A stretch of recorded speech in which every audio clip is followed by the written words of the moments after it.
नाज़िन खैरपुर में arts council तरफ़ां पहिरियों स्टेज ड्रामो सुता उथी जाग पेश कयो वियो। ड्रामो ॾिसण लाइ शहरियुनि वॾे अंग में शिरकत कई।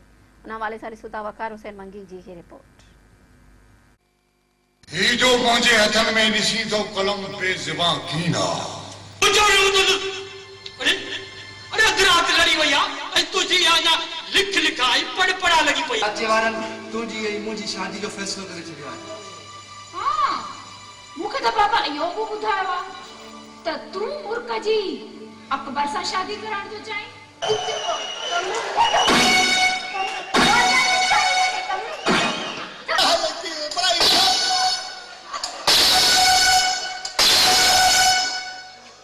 खैरपुर आर्ट काउंसिल तरफा शहीद मोहतरमा Benazir Bhutto open air theatre में स्टेज ड्रामो सुता उथी जाग पेश कयो वियो। ड्रामे जो डायरेक्टर सैयद अकबर अली शाह, राइटर लोंग शेख हुआ। जॾहिं त स्टेज ड्रामे में वफा दिलदार, इदरीस जागीरानी, सावलगांव, फेरोज बोर्दी, रिमशा शहजाद ऐं आयशा अदाकारीअ जा जोर ॾेखारिया। सुता उथी जाग जे डायरेक्टर ऐं लेखक स्टेज ड्रामे जी स्टोरीअ मां इहो ॾेखारियो त अॼु जे दौर में इंसान सुतो पियो आहे ऐं हिन ड्रामे मां इहो मैसेज आहे त इंसान सुजाग ते पंहिंजे ज़मीर खे जाॻाए। इंसान जाॻंदो त हू पंहिंजो हक़ हासिल करे सघंदो। जॾहिं हू सुतो पियो हूंदो त उनखे दुनिया जी का बि ख़बर न हूंदी। हिन दौर में अंदाज़ो लॻाए सघिजे थो त इंसान सुतल आहे, इंसान बेदार थींदो त ऐं उनजे साम्हूं सच ईंदो आहे। सच कॾहिं बि मरंदो न आहे। स्टेज ड्रामे जे पहिरें ॾींहुं वज़ीर आला सिंध जो सलाहकार नवाब अली वसाण महिमान ख़ास हो। नवाब वसाण तक़रीब खे ख़िताब कंदे चयो त सिंध में वधंदड़ नफ़रतूं आर्ट ज़रिए ख़त्म करे सघजनि थियूं। आर्ट मां ई माशरे मां बुराई जो ख़ात्मो आणे सघिजे थो। सिंध में आर्ट जो वॾो टैलेंट आहे। असां नौजवान नस्ल खे आर्ट जे फ़नी तालीम ॾियाराइण जी कोशिशि कंदासीं त जीअं असांजा नौजवान फन ज़रिए प्यार, मोहबत, अमुन, भाईचारे जो पैगाम फैलाए पूरी दुनिया खे पैगाम ॾियनि त सिंध अमुन, प्यार, मोहबत जी धरती आहे।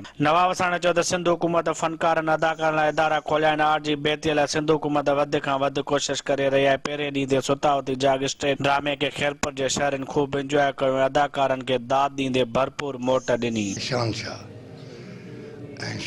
हिकु तारीख़ जो उहो सच आहे जेको काइनात जी शुरूआत खां वठी आख़िर ताईं हलंदो। जीअं सच खे कॾहिं बि मौत न आहे, त हीअ कैरेक्टर उन सच खे ज़ाहिर करण जे लाइ जेके माण्हू नथा सम्झनि हिनखे, उन्हनि खे जाॻाइण लाइ, उनखे शोर ॾियण जे लाइ हीअ किरदारु आहे जेको सुतलनि खे उथारे थो। अॻ में जेको मुंहिंजो कैरेक्टर आहे हिकु टीचर जो कैरेक्टर आहे मुर्ख नाले सां। ऐं इन में असांजो मैसेज आहे त जेके कूड़ ॻाल्हाइण था माण्हू, फसाद पसंदि हूंदा आहिनि, उन्हनि जे ख़िलाफ़ु जेको हीउ ड्रामो कयो थो वञे त जीअं इन्हनि शयुनि खे कीअं कंट्रोल करे। ड्रामे में जेको कैरेक्टर आहे उहो बख्तावर जो आहे, जेका हिकु घरेलू छोकिरी आहे जेका पंहिंजे कज़न सां मोहबत थी करे पर उनखे उनजो ई भाउ भड़काए थो पियो। ऐं अन हू वरी ॿी छोकिरी जेका मुर्ख कैरेक्टर आहे उन कैरेक्टर खे पसंदि थो करे, उन सां शादी करणु चाहे थो। ऐं हीअ जेको कैरेक्टर आहे हीअ उहो आहे त जेके इंसान माना पंहिंजे लाइ कुझु बि नथा करे सघनि। या हिन ड्रामे जो मक़सदु इहो ई आहे त हिकु शाइर ॾेखारियो वियो आहे, उहो शाइर शाइरी थो करे त उन में हिकिड़ो किनारे ते नज़र विझो। ऐं सिंध जेको हिकिड़ो परगिणो आहे, जेको हिकिड़ो देश आहे, उन जे रीतुनि रस्मुनि ऐं रवायतुनि ते नज़र विझो। वरी तव्हां इंतिहा पसंदी जेका मज़हबी इंतिहा पसंदी आहे उन ते नज़र विझो। जेको तशद्दुद जी सूरत हाल शुरू थी आहे उन ते नज़र ॾिसो। चोरियूं, फुरूं, धाड़ा, बदमनी, माना उहो सॼे इन सीनारे में मां सम्झां थो, न सिर्फ़ु मां थो सम्झां पर दुनिया जा सभई माण्हू इहो सम्झनि था त आर्ट जे ज़रिए इन बदमनीअ खे ख़तमु करे सघिजे थो। 19 खां 24 ताईं हुनजो पीरियड ॾियारो हुयो ऐं तमामु ॾिसो त अॼु एतिरो महांगाई जो दौरु या नफ़रत जो दौरु, माण्हू तमामु इलाही वॾो परेशान आहे। अचे थो आर्ट में पुरसकून माहौल मिले थो।